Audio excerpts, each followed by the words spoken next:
پام چې په غفلت سره یې تیر نکړي.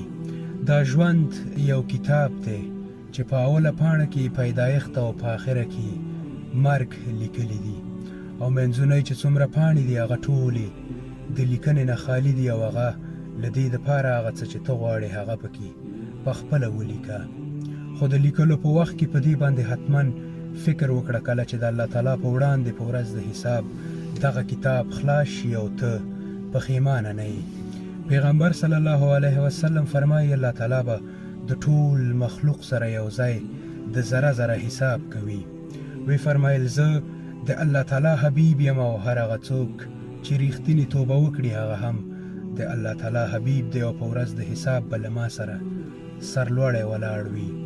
د عبدالله بن عباس رضی الله عنه نه یو کس پوښتنه وکړه، الله تعالی به په ورځ د قیامت له ټول مخلوق سره یو ځای د ذره ذره حساب کوي، د آدم علیه السلام نه نیولې تر آخرني کسه پورې. دا خو ډېر زیات مخلوق دی او ډېر وخت غواړي. الله تعالی به څنګه د ټول مخلوق سره یو ځای حساب کوي؟ وی فرمایل الله تعالی چې څنګه د ټول مخلوق ته یو ځای رزق ورکوي، همدغسې به الله تعالی د ټول مخلوق سره یو ځای حساب کوي.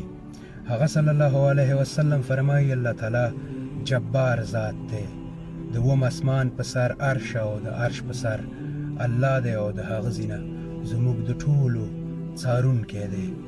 مخکې له دې چې له تا سره حساب وشي له ځان سره حساب وکړه. السلام علیکم.